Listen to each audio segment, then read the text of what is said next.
Welcome back to GM Vision. Today we're going to take a look at some draft sleepers, some underrated players that I think are going to get drafted a lot higher than the consensus. If this is your first time watching one of my videos, the channel is pretty new. I worked in recruiting at a Power 4 program for just over 2 years. We even played some of the players I'm going to be talking about. So I'm going to give you guys my honest evaluation on some of these underrated prospects, where I can see them getting drafted, and how they'll turn out in the NFL. If you haven't already, hit the like button and subscribe. It goes a long way at helping the channel, and we're going to have a ton of content coming out as we get closer to the draft. With that being said, let's get straight into some of these sleepers. To start off, let's look at the receiver position. There's some really good players, and this class is super deep. I think there's going to be some good players, some potential wide receiver 2s or 3s deep into the 5th and 6th round. We'll start off by looking at Ted Hurst, a receiver out of Georgia State, 6'3", 195. Very physical guy, has very strong hands, can go and high point the football. Good contested catch rate, 59.3% is good. A little bit of a drop rate, that's not much of a concern. He has very strong hands, very reliable hands. Had some good years for Georgia State, over 900 yards in both seasons. He's a deep threat, 14.1 yards per reception and 17.2 yards per reception, back-to-back years. He's a very good deep threat, but so are a lot of guys in this class. And what sets him apart is his ability after the catch. He's very fast, he's got some quickness to him, and he's very tough to bring down. And I think that's going to translate really well into the NFL. My only concern with him is his route running. I think that's what he can build upon once he gets in the NFL with some of these NFL coaches. I think he's going to end up being around a 3rd round pick just because there's a lot of really good receivers in this class. He could go late 2nd if a team's really high on him, but I see him going around the 3rd round. He's not going to be expected to come in and be a wide receiver 1 right off the bat, but I think that's his potential. And that's what you want in a sleeper, a guy that has potential to be a wide receiver 1 or have a huge impact in maybe a wide receiver 2 role. Very talented guy. I'm really high on Ted Hurst. Originally, I was kind of in between with him, but after rewatching him, very exciting player. I think he's going to have a good NFL career. The second guy we're going to be talking about is De'Zhaun Stribling. Out of Ole Miss, 6'2", 210. I like the guys that have some size, but I also like some of the slot receivers. De'Zhaun Stribling is definitely one of those outside guys. I think the reason that he's this low, PFF has him going around 105 right at the beginning of the 4th round. I think that's about his range. I think he could go a little bit higher if a team likes him a lot. The thing about De'Zhaun Stribling, he's above average at everything, but nothing really sticks out to you. I don't think he does one single thing greater than everybody else in the class. I think that's why he falls a little bit in this draft. The drop rate, 1.8%. He has really good hands. He does not drop the football. Good contested catch rate. I think that number doesn't really speak to what you see on tape. He makes a lot of wow catches. Very productive season at Ole Miss 2 years in a row. That's what you like to see. I think this is another guy that isn't being talked about a lot, that I think if he finds the right team, he can end up making a huge impact. The next guy we're going to talk about is a little bit higher up on the list. I see some guys like Antonio Williams. I liked him a lot watching him at Clemson, but he just, again, doesn't do anything great. I think he's going to end up just being, wide receiver 2 or 3, a slot guy at the next level. Nothing that can really be a huge needle mover, but I like the player. The next guy is Germie Bernard. This is a guy that not a lot of people are talking about. Now, this isn't really a sleeper because he is projected to go in the 2nd round, but when talking about one of the best receivers in the class, nobody talks about Germie Bernard. They talk about Mekhi Lemon, Jordan Tyson, Carnell Tate, now even Omar Cooper Jr., but they don't talk about Germie Bernard. This guy went and took the wide receiver 1 role at Alabama over Ryan Williams. People were expecting Ryan Williams to pop off throughout the year, and you just kept seeing Germie Bernard. 6'1", 204. He has the ability to play on the outside and in the slot, and that's why I really like his game. He does not drop the football at 1.5% drop rate. The contested catch rate isn't great. He's not one of those huge outside receivers that's just going to moss you, but he is so good after the catch. Really quick. He's not super physical after the catch, but he is a twitchy athlete. He's very quick. He's got good speed. He's someone that will make you miss in the open field. I really love his game. He's just such a versatile player. You see Alabama giving him some end arounds, really doing anything to just get the ball in his hands. He's the guy that showed up for Alabama this year. He had a really good season, a really productive season for Alabama. One of the more exciting players in the class. Again, I think it's just a guy that doesn't do one thing exceptionally well, so he kind of just flies under the radar, but he is so good and such a well-rounded receiver. I think he's going to be an instant impact type of guy on a team, and that's why he's a guy that I think should be going higher than a lot of people are talking about, just because he can come in and he's going to be an instant impact wide receiver 2 on your team. And I think he has the ability to turn into a wide receiver 1 at the next level. Just very excited for Germie Bernard at the next level. And the final guy I talk about, again, not really a huge sleeper, but a guy that a lot of people are disrespecting and are just putting people over him just because, is Denzel Boston. This guy is 6'4", 209, an absolute athlete out there on the outside, has great ball skills, has super strong hands, great contested catch. This is one of the best in the class, as you can see, 76.9%. Doesn't drop the football either. Has good yards per route run at 2.44. He's just such a well-rounded player. He's got good speed. He's tough to bring down after the catch. He's pretty physical after the catch. He's also pretty elusive after the catch as well. So just a really well-rounded receiver. People started to comp him to Keon Coleman. I do not see that at all. I think he's a much better receiver than Keon Coleman. And then he's going to slide to the end of the first round. And a team like the Bills or a team like that at the end of the first round is going to get a steal. I think NFL teams will be smarter than some of these guys that are having him falling out of the first round or going middle of the second round. I think he's going to go a lot higher than that. So moving on, let's go to the tight ends, another position that I think is very deep in this draft. A lot of really good players. We're going to start off by talking about Notre Dame tight end Eli Raridon. He is 6'7", 252, and he's an absolute athlete for that size.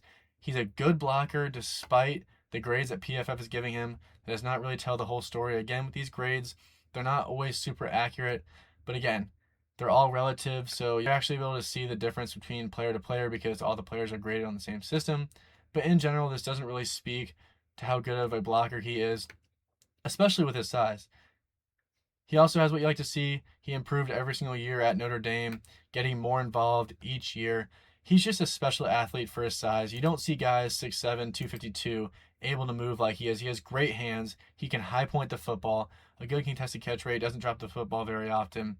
He is just a good player that was underutilized in a system at Notre Dame that didn't ask him to do much. I think if he gets in the NFL with the right team, this guy could be a really special player that not a lot of people are talking about at all. Then we're going to move to another guy that's another underrated tight end that I loved since the beginning, Oscar Delp. Now, they have him going around the 6th or 7th round. Let's see, here at 215. They have him as a rank or 206 average draft position. That is just so far from the truth. I think he's better than this whole group of guys. I think Oscar Delp could go in the 3rd round. I think he could go in the 4th round. He is just such a well-rounded tight end, and he's such a great athlete. 6'5", 245, good size for a tight end. A little bit on the lighter side, but he is a very physical guy. I think he can overcome that. Doesn't drop the football very often. Again, I think this is just a case where Georgia didn't ask him to do much. He was kind of that guy that you saw come in after Brock Bowers, so it's really hard to live up to that name. But I think his best football is in front of him. Again, with these sleeper guys, they're not going to have the best stats. They're not going to be the most eye-popping. But he just does a lot of things really well. I like him a lot. He's a good player out of Georgia. I think he's going to have a high ceiling in the NFL. Very good player. And there are a lot of guys in this draft class I think are good that I'll go a lot later. I really like Jack Endries, a guy at Texas, similar to a guy I'm just about to talk about, that transferred. Jack Endries transferred from Cal, went to Texas. He was more of a receiver at Cal, 623 yards. And Texas asked him to be a little bit more well-rounded. He improved as a blocker, but you know that receiving threat is there from his time at Cal. And then the guy I'm getting to is Max Clare. I know he's the 3rd tight end overall, but they have him going in the 3rd round. I think he's a lot better than Eli Stowers. Eli Stowers is going to be a receiving tight end at the next level. He's a very good receiver. I'm not taking anything away from Eli Stowers, but I just don't think he's as well-rounded as a Max Clare. Again, a guy that transferred from Purdue. We saw how good of a receiver he was, but Ohio State asked him to be a more balanced tight end. He also improved his blocking from his time at Purdue, similar to a guy like Jack Endries. I think this is just your NFL-type tight end. 6'5", 243. He has great size. He's a good blocker. He's a great receiving threat. I think a team is going to get a steal in Max Clare, and I think he's going to go a lot higher than they're saying at 75 in the 3rd round. I think he's going to go a lot higher. He's definitely not going to get that late, so you can call him a sleeper because he's going to be a steal. So, okay, now we're going to transition over to defense. We're not going to really look at quarterback. Everybody knows these guys. I think Taylor Green has some potential to be a sleeper and a steal. I think Garrett Nussmeier has potential to be a steal. We know the talent that these guys have, but there's not much depth in the quarterback class. Same thing for the running back class. There's some guys I really like in there. I really like Jadarian Price. I like the top three a lot. Mike Washington Jr., he has the size, the speed, everything that you're looking for. I think they just need to get him in a good situation where he can get some reps. But I like the top three a whole lot. I like guys like Nicholas Singleton. Maybe he could be a sleeper. I like guys like Damon Claiborne as well. He's just a speed demon, a guy that can be a burner. I like Robert Henry Jr., but just not a lot of depth in the running back class. It's very top heavy, but there are some good players. I like Emmett Johnson as well. So we're going to move to the defense, and we'll look at defensive tackle first. There's some guys that I like in this class, but again, I think it's really top heavy. We're going to start off with Kaleb Proctor out of Southeastern Louisiana. He's one of my favorite defensive tackles in this class, and the reason that he's a sleeper, and I think he'll go a lot earlier than people are talking about, is he has the pass rush ability. 9 sacks in 2025. I think he had 2 sacks in his game against LSU, and that really showed that he wasn't outmatched against better competition. That's going to be the knock on him. That's why he is a sleeper. 6'3", 280. Again, not on the bigger side, but he's definitely strong enough to compete in the NFL. Again, he showed that against LSU, against good competition, but just a very good pass rusher. He's not going to be a bad run defense guy. I think that's a lot of the time the case with defensive tackles that are good pass rushers. They're usually smaller, twitchier, quicker athletes that aren't really good against the run and can't hold up. That's not the case with Kaleb Proctor. I think he can get developed. I mean, he was at Southeastern Louisiana. If he gets around some NFL coaches, I think he can really develop at the next level. And that's what really gets me excited about Kaleb Proctor. He's just a really great athlete. He's a really good pass rusher. And that's something that a lot of these guys don't offer. And look at the top. Caden McDonald, he's more of a run stopper. He has some pass rush upside at the next level, but not much. Caleb Banks, I think, is the best defensive tackle in the class. Most physical guy, most well-rounded guy, good at stopping the run, good at getting after the passer. He's my top defensive tackle in the class. Peter Woods, he's kind of been all over the place. I do like Peter Woods. I think he has some trouble finishing some plays at times. Christian Miller doesn't offer much pass rush at all. Lee Hunter does a little bit, but I don't think he has the similar physicality and upside that some of these other guys do, but I do like Lee Hunter.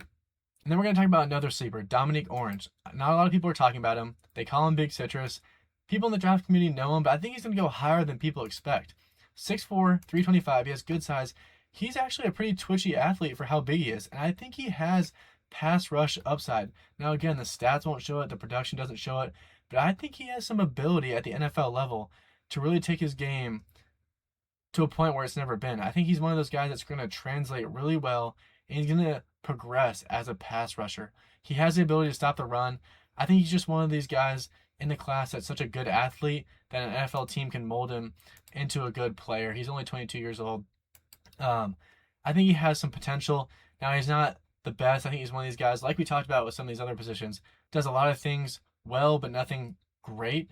But I think that can change to the next level. I like him a lot. And the final guy is Grayson Holland. They have him going in the 3rd round. I think he's going to go higher than that. I think he's a mid-second round type of guy. 6'2", 292.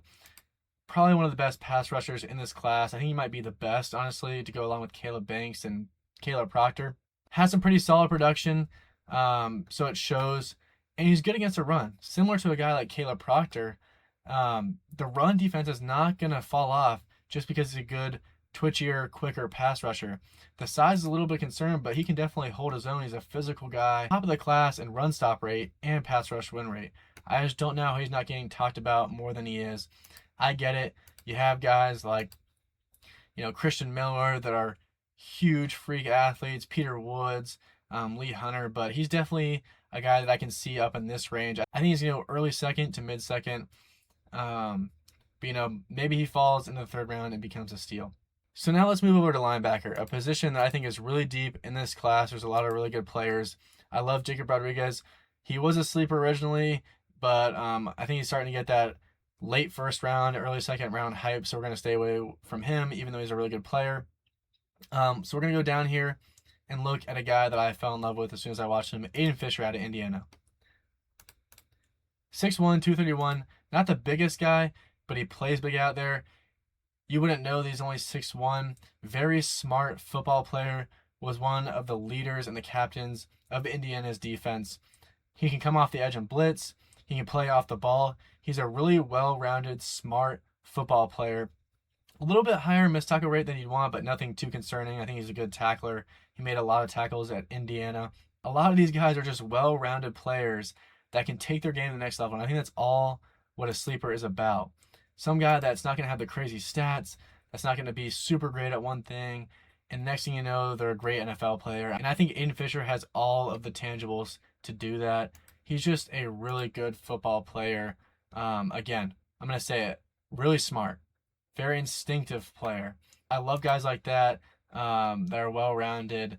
There's some good players down here, but I think Aiden Fisher stands out to me. I think he's going to be a third-round type of guy. He might go early fourth, but I don't think he's fallen all the way to 175. Now, again, a lot of NFL teams are not going to have the same rankings as a PFF. I think a lot of the time outside of the first round guys or maybe even the first few picks, PFF is not very accurate at all.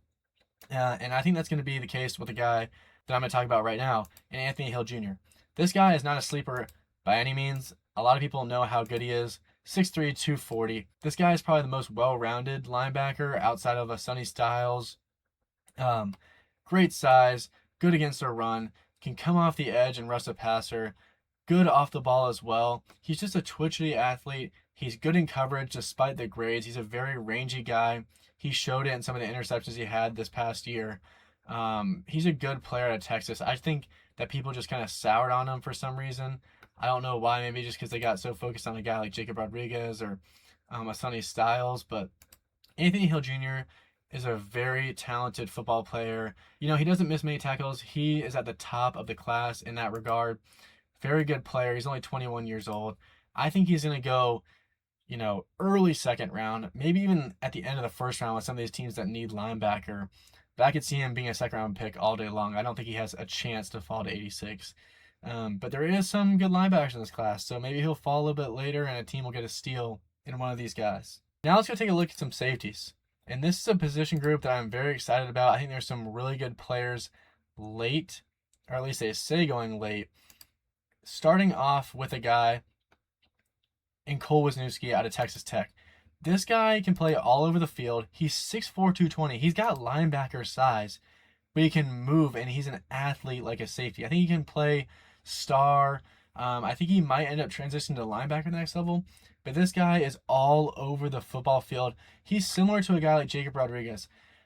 They were on the same team, leaders of that defense, and just making plays all over the football field. Pretty good missed tackle rate at the top of his class. Very good against the run. Like we talked about, he's really a linebacker out there, but he's really good in coverage as well. So I think he might be similar to a guy like, you know, Kyle Lewis out of Pitt. I think Kyle Lewis is maybe more of a fluid, quicker athlete than a Cole Wisniewski, but Cole Wisniewski has the size. I think he's going to go a lot higher than PFF has him going. Where is he at? You know, around 200, 195. I think he's going to go a lot higher. I think he can go late third round, around, you know, pick 100, maybe almost a whole 100 spots higher than PFF has him at, and somewhere at least in the fourth round. I think he's a really good player. I think he's going to go higher than some of these guys right here. Just a really good player, a really interesting player. He's going to have to go to the right team, obviously, to be the size he is and the type of athlete he is. But I think he'd be a really good fit to a lot of teams. So really excited about him. He was a really fun guy to watch, so I suggest go looking at him. The next guy is going to be a freak athlete, Bud Clark.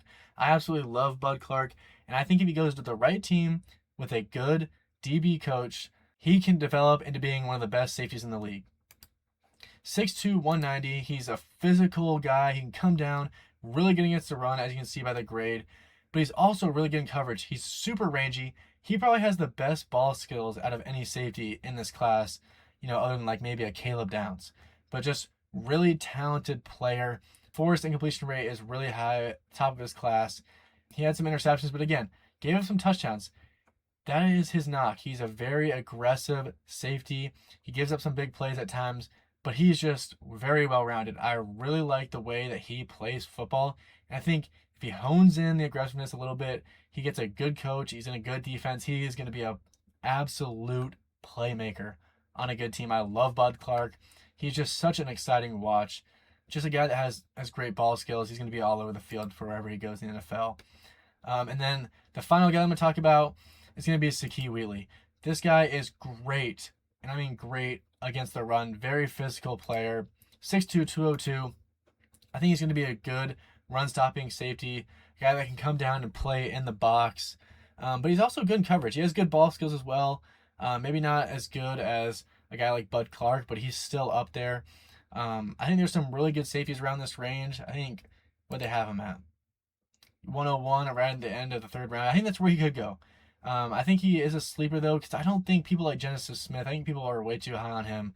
He is nowhere near as good of a player as a Bud Clark, Saki Wheatley. He just is not a very physical guy. He has the athletic ability, but there's just something missing. He doesn't have the physicality. I think he misses a lot of tackles. Yeah, as you can see, that the tape says that. But, he's good in coverage. He's a very good athlete. He has good ball skills, but there's some more well-rounded safeties, some guys with higher upside if you're looking for that, guy with ball skills in Bud Clark. So, a guy that I think could go a little bit higher than the end of the third round, into the fourth round. All right, now we're going to move over to corner. There's some good players here in this class. It's a pretty deep class, and a good mix of outside and then nickel corners as well. So, the first guy we're going to look at is Traden Stukes. I was really impressed by his film. He is kind of that star type of corner. He's a nickel, but he's like 6'2", 200 pounds. I mean, this guy could play all over the defense. Great ball skills, just a really rangy guy. I think he'd transition to safety at the NFL if they wanted to, but I think while he's young and healthy, try to get him at corner. Be that star, type of corner. I think he'd even transition outside if he gets with the right coaches and the right scheme. He really has that versatility with the size. He can move outside. He has great ball skills. He's pretty physical. Just really exciting guy to watch on tape. Good in man coverage. He's really a complete corner, and I don't really, see why he's going this late. Now, there are some good corners in front of him, so for good reason. But, I think he can get moved up a few spots, maybe in front of a Keith Abney or something like that. I think he's a guy that's kind of a tweener, so I guess that's why he's down. Maybe he plays safety, maybe he plays corner, but just a really good athlete, a guy with great ball skills, really good awareness in coverage. A guy that I think is going to go, a lot higher than maybe they have him. And again, 4 interceptions, great ball skills. So they have him going at the end of the second round. I think he'd be a mid-second round guy, but because he's a, corner slash safety, maybe he falls that far, but a good player that I don't hear a lot of people talking about. And then another guy is a nickel corner, Keontae Scott. This is probably the most physical corner in the entire class. He is a guy at 6 foot 194 that plays like a linebacker. He plays with his hair on fire. He flies downhill. He is probably the best run defender at corner in the entire class. Really exciting to watch.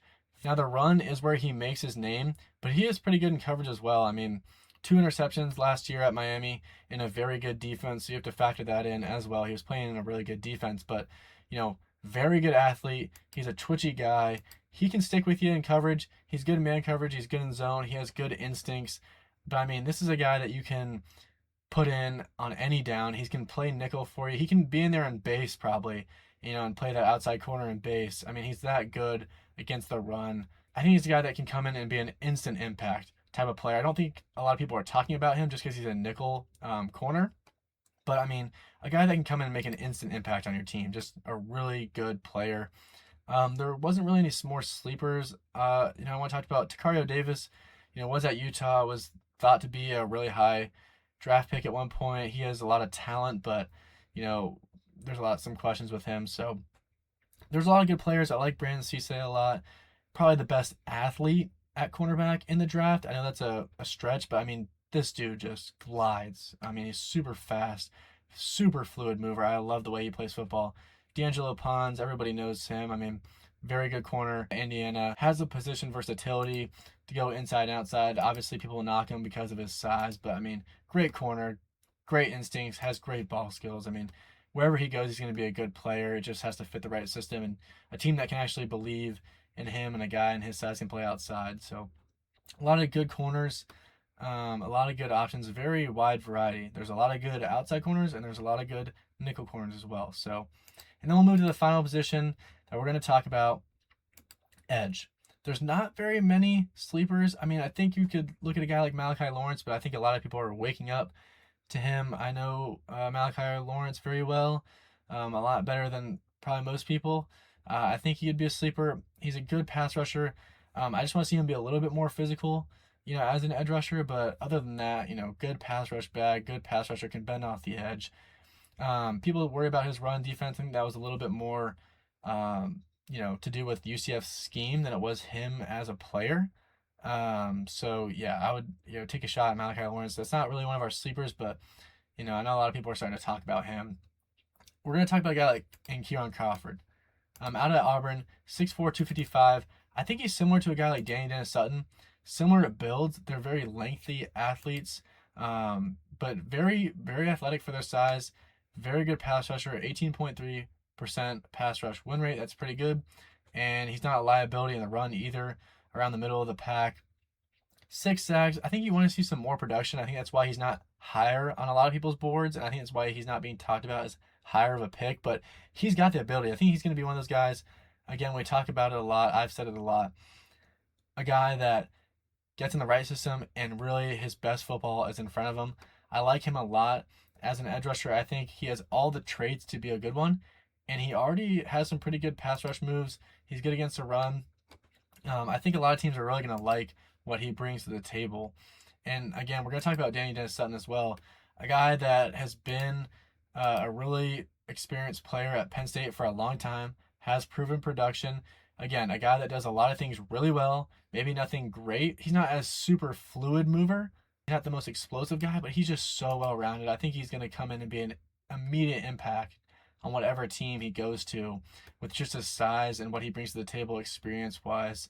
And who knows? I mean, he could develop as a player. Just a lot of experience doesn't mean you can't develop at the next level. And I think he's a player that can come in and make an immediate impact, and that's what you want. Some of these guys that people are saying maybe early 3rd round. I mean, I think he can maybe slide a little bit, but who knows? Maybe a team will like him more than a guy that's in Derek Moore that could be more of just a pass rusher. And the next level might not bring that much as a run defender, but there's some really good edge rushers in this class. A lot of guys I like a lot. I like the explosiveness of a Cassius Howell. He's a really explosive athlete. There's some guys like TJ Parker that I think are going to slide just because they're, again, not great at one particular thing, just kind of well-rounded.